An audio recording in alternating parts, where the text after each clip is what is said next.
Hello, everyone. It is a Thursday, and I am downtown today doing some work in a co working space. So I'm doing this live from my car. But I want to talk about high blood pressure and why it's important for you to deal with it before you get pregnant. So, first, let me start with what is high blood pressure? Well, high blood pressure is when the pressure of your blood, so blood pressure, is too much, or the force of your blood is too much against your artery walls. And why this is a problem is because if there's too much force, then that can cause problems with your heart. You can stroke out. You can, have other issues with your other organs, like your liver, your kidneys, and things of that nature. So you really want to make sure that you deal with the blood pressure issue because it can cause so many other problems in the future if you don't deal with it. And high blood pressure comes from having inflammation inside of your body and a bunch of other things that can contribute to you having issues with your blood pressure. So it's so important that you take care of your body because, as we know, one of those underlying conditions that they're saying that is causing issues for people is high blood pressure when we're talking about COVID. So that's a whole issue in and of itself why you need to make sure that you're dealing with your blood pressure, but especially in pregnancy, because as we know, the maternal mortality rate has been extremely high. And for Black women, especially, or Black birthing persons, we are 3 to 4 times more likely to pass away due to complications within our births. And the second largest cause of this issue is developing some form of a complication related to your blood pressure that comes from preeclampsia, which is a type of blood pressure problem that we'll talk about in just a little bit. So that's why it's so important that you deal with it beforehand, because if you're able to manage it or somewhat manage it before you get pregnant, then it can reduce your risk of having to deal with a lot of these issues that I'm going to talk about. So let's really get started and talk about, why this issue would be such a problem in pregnancy. So, if you get pregnant and you have high blood pressure, then it can cause problems for not only you, but it can also cause problems for your baby. So, if you are a person, you get pregnant and you develop high blood pressure, then it can lead to problems down the line for both of you and your child. So, you want to, again, make sure that you're addressing the issue beforehand so that this does not become a problem. Now, let's look at the different types of blood pressure in pregnancy so that you understand the difference and you know why each of them is kind of important. So, the first one would be chronic blood pressure issues. If you have chronic blood pressure issues, this means that you already had high blood pressure before you get pregnant, or you develop it before 20 weeks of pregnancy. So, that would be a person that, just walking around every day, has high blood pressure anyway, and then gets pregnant, or they are already pregnant and before they hit 20 weeks, they develop high blood pressure. This is considered chronic blood pressure problems or chronic hypertension. The second type of hypertension is your gestational hypertension. And if I look down, I'm looking at my notes so that I can stay on task. So, gestational hypertension is when a person develops hypertension or high blood pressure after that 20th week, and it may continue throughout the pregnancy. If you have that, then again you hit your 20 weeks, you develop high blood pressure, and this is where we can see a lot of problems, because now you start to run the risk of having preterm labor, so your baby's born before they're supposed to.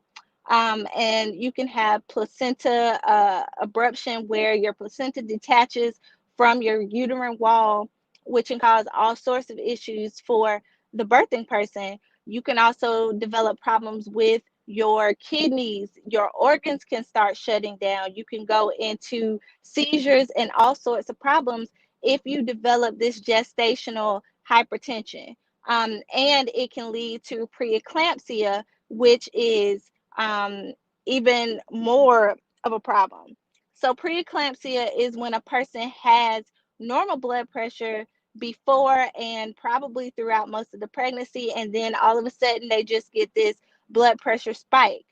In this case, it can be very, very dangerous because, again, now we're talking about you may start running the risk of having your organs to shut down. That placental abruption can happen, which can cause you to bleed out. And, it can lead to a lot of scary things happening for the person. Also, you can have issues with the baby being lower birth weight and, like I said, being born before their time, because the only way to fix this preeclampsia is to get the baby out. And oftentimes that happens via a C-section. We know that C-sections can cause problems for people. So if you want to get pregnant, I would suggest that you work on dealing with your blood pressure beforehand. Now comes the good part, and this video isn't going to be very long. And I want to give you these tips. I am not a medical professional. I am a health coach, and an herbalist and a certified birth doula and fertility doula, or coach, whichever one you want to call it. But this is really important because we have so many people that are dealing with this anyway, people that are not even pregnant. And the statistics say that if you get to the age of 65, 90% of people are going to have high blood pressure anyway. So this is just information that can be used for everybody, not just pregnant people. But since I deal with pregnancy, I wanted to talk about why it's important to make sure that your blood pressure is good during pregnancy. Now, let's get into some of the ways that you can deal with your blood pressure naturally. And I know you're going to be like, oh, she's going to tell me to eat organic stuff and that stuff is expensive, or maybe you live in a food desert. So, because of that, I don't even want to deal with the organic stuff. I don't even want to deal with that right now because a lot of people don't have access to it. And if you live in certain places, you just can't get certain types of food. You may be able to get something from a farmer's market, or, if you live in a rural area, you might be able to grow your food. But not everybody has access to organic foods. So I just want to deal with it from a standpoint of eat this, not that, or telling you things that you can do that are not going to cost you a whole lot of money. So let's get into it. One of the first things that you can do is to make sure that you reduce your stress levels. Stress is something that really wreaks havoc on the body. And if you are stressed out and you notice that your blood pressure is spiking, then there are things that you can do to help your blood pressure.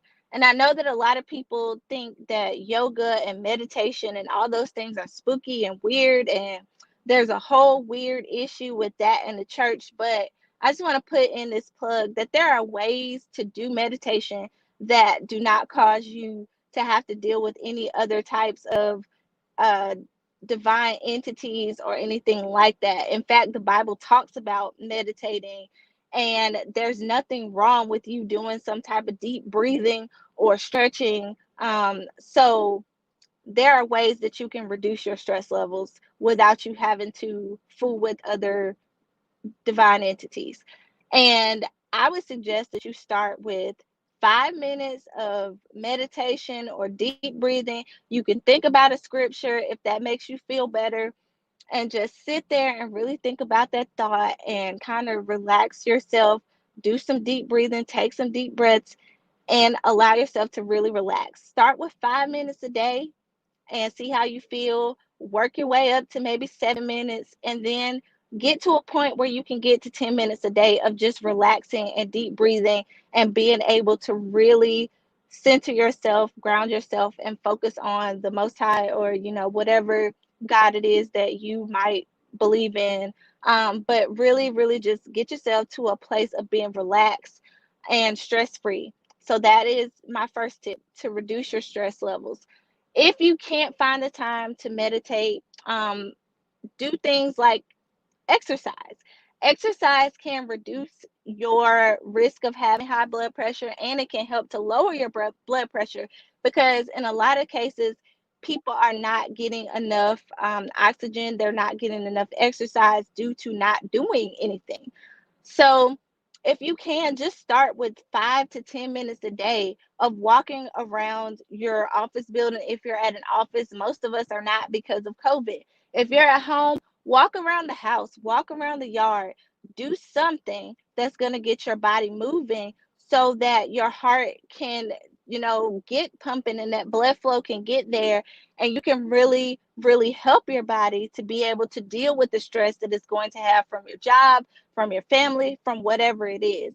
But you need to be moving, because exercise can really help you to get those numbers down. So exercise daily, start off with 10 minutes, work your way up to 15, get to 20, and then maybe you can get to where you do the recommended 30 minutes a day, 3 to 5 days a week. So exercise is really good. Drink water. Drink lots and lots of water every day. Make sure that you're hydrated. Make sure that you are doing what you need to do to replenish your body. If you're working out, you want to drink a little bit extra water, because water can really help again with your blood pressure and getting it lower. So you want to drink lots of water. The other thing that you can do is to watch your sodium intake. Now, a lot of us grew up eating things like ramen noodles and hot dogs and all of these processed meats and processed foods. When you look at the back of those labels, you'll see that a lot of them have a whole lot of sodium in it. And some of you may be saying, oh, well, I'm a vegan or I'm a vegetarian. And that doesn't matter, because a lot of those packaged foods, whether you're vegan or vegetarian, have a lot of sodium in it. If you look at some of those vegetarian and vegan sausages, they have 500 milligrams of sodium in them. Now, why is this important? Because the average Black person, and I got this information from a doctor. If you would like to see her video, I can link it below. But she was saying that the average Black person should have 1,500 milligrams of sodium a day, and that is it. You shouldn't have any more than 1,500 milligrams of sodium if you are a Black person, and that is within a 24-hour period. For everybody, the guideline is having less than 2,400 milligrams of sodium per 24-hour period. So if you eat some sausage that already has 500 milligrams of sodium in them, you've taken up a big chunk of what you're supposed to have for the entire day. Read those labels and make sure that you're not taking in too much salt and too much sodium in what you're eating. Also, you want to look at your salt. When you could get on a health journey, a lot of people will tell you, oh, I eat that pink Himalayan salt, or I eat sea salt, I don't eat regular salt. They all have the same amount of sodium in them. Is the sea salt or the Himalayan pink salt a little bit better for you? Probably. But again, the sodium, whether you're eating regular table salt or you're eating Himalayan sea salt, if you're using a whole bunch of it, then it's not doing you any good either way. So watch your salt intake and make sure that you're not using a whole lot of salt. One way that you can get around that is to start using things like onions and garlic to season your food, apple cider vinegar, um, lemon, use lemon juice. You can do so many things to help your food taste good without having to kill a bunch of Larry's. Like, I still have Larry's in my cabinet, but I don't use as much of it, because when you do, you're running the risk of, again, eating too much sodium, which can lead to that hypertension that we're talking about. Read those labels. When you use things like chicken broth and bouillon cubes, read the labels, look at the back. If it says that it's got 600 milligrams of sodium in it, then you're going to know that if I use this, I can't eat too much more salt for the day. So that means you have to get creative with things. Use onion powder, garlic powder, paprika. Use other seasonings and then use your salt sparingly. Use some because you don't want your food to be too bland, but don't use as much. So figure out more creative ways to make your food taste better without having to compromise putting all that salt into your body. Some other things that you can do are to eat more fish. If you're a person that likes fish, you can eat different types of fish because you're getting those omega-3 fatty acids into your body, and that's going to help with that inflammation that we talked about at the beginning. Hypertension, high blood pressure is related to you having inflammation in your body. So if you're going to eat some of those omega-3 fatty acids, then that's going to help you to reduce your risk and even lower your blood pressure some. Other tips, add things like flax seeds to your food. So this can be done by simply making some oatmeal in the morning, and taking a tablespoon or 2 tablespoons of flax seeds and sprinkling them into that oatmeal, putting a little bit of real maple syrup, not the fake kind, because the fake kind is going to spike your blood sugar, which leads to inflammation, which leads to hypertension. Because diabetes and high blood pressure are related because both of them deal with inflammation within the body. So usually if a person has one, they will develop the other because there's no real way to keep your body from doing that because you have a bunch of inflammation laying around in your body from the things that you're putting inside of your body. So, you really, really want to make sure that you are eating good, healthy foods. Start swapping out some of the things that you're eating. If you eat a lot of canned meats, then don't eat as many of them, or find alternatives like eating regular fresh meat from the little frozen section, or from the produce, not the produce, I'm sorry, from the meat section of the grocery store. Go to the grocery store, make some chicken and eat it that way rather than you eating a lot of those processed meats that come in the cans. And if you are going to eat those things, make sure again that you're reading those labels and try to stay away from things that have a whole lot of sodium and a whole lot of preservatives in them. So you can also eat things like berries. Strawberries are really good because they're going to give you a lot of those nutrients that your body needs to fight the high blood pressure. So eat things like strawberries and celery. Celery is amazing when we're talking about blood pressure because it has been shown in studies to help people to lower their blood pressure. So celery is going to be something that you can really, really use to help your body, and you can use it when you're seasoning your food. You can add it to the foods that you're eating with some onions, with some garlic, and eat those things to help you lower your blood pressure. Again, garlic and onions will help you to lower your blood pressure because they're going to help you get those nutrients that you need. And making sure that you're getting enough of things like potassium. Potassium is necessary to help with your blood pressure. If you're a person that's on blood pressure pills, usually they're going to give you a potassium supplement because you need both of those to deal with hypertension. So get in that potassium by eating potassium rich foods like bananas. But I just want to put in a plug here. If you have diabetes, you don't want to eat a lot of bananas. You may want to eat half of them because they are filled with a lot of sugar. So if you eat a whole banana, it can spike your blood pressure, your blood sugar a little bit too high, which we know again is not good for your blood pressure. So eat those potassium rich foods and make sure that you are eating things that are going to be healthy for your body. Don't eat too many fried foods. Don't eat too many packaged foods. And if you're going to eat them, look at the labels. A lot of people think, oh, I can just go and have a turkey sandwich from the deli and it'll be fine because I'm not eating something fried. If you go to the deli and you get some packaged turkey and you have just 2 ounces of it, it has a ridiculous amount of sodium in it. And again, that's going to cause your blood pressure to be high. So watch that sodium intake. Make sure that you are getting those omega-3 fatty acids from fish, from things like flax seeds, from different types of oils. And if you don't like to eat fish, then take the fish oils, because that's going to help reduce that inflammation that is in your body, and it's going to get you to where you need to be. And the last thing that I'm going to say is that you need to sleep. A lot of people who have high blood pressure probably don't sleep that well because of whatever reason.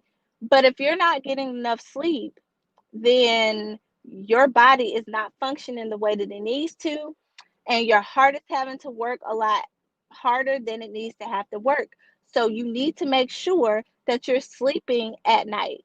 Make sure that you're getting enough sleep every night. So try to get at least those 7 to 8 hours of sleep at night so that your body can heal itself, because that's what it does when you're asleep.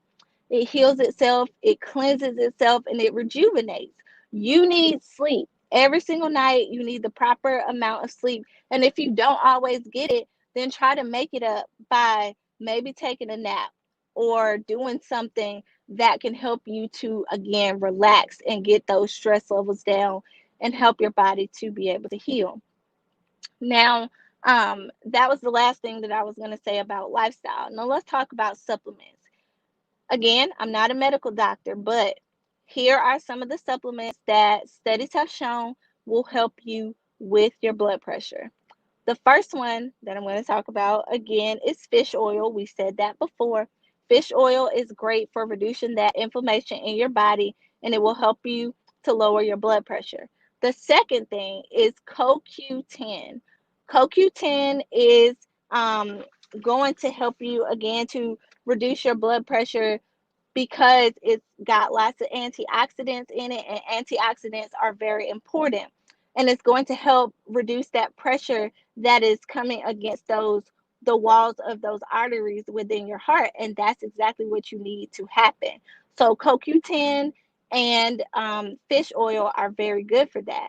You can also, if you don't like to eat garlic, you can take garlic supplements as long as you are not on a blood thinner, and you check with your doctor before you take any of these things. So check with your doctor to make sure that it's okay that you have those things. But garlic can also help you. And hawthorne.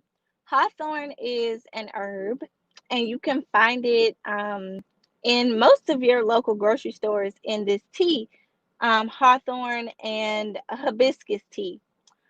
Now, me personally, I don't really deal with high blood pressure. My dad has it, and most of my aunts have it as well.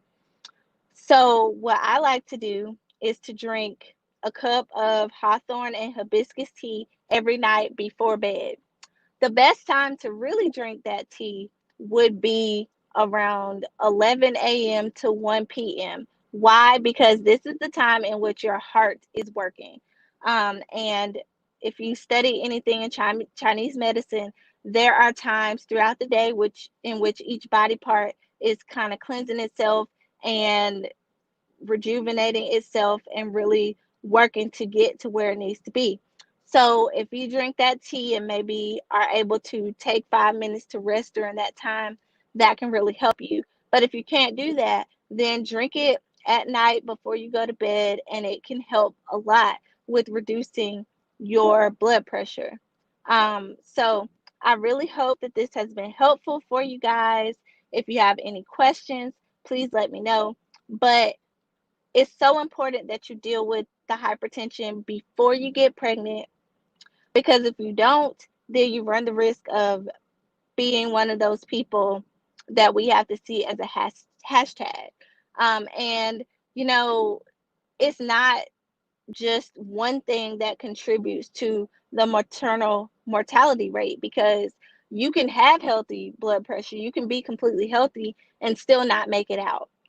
So that's not what I'm saying at all. But what I'm saying is, if you can reduce those risk factors as much as you can, then that will be very, very helpful. So again, I hope this was helpful for you. Let me know if you have any questions, and if I can help you in any way. And I hope that y'all have a wonderful rest of your day. Bye bye.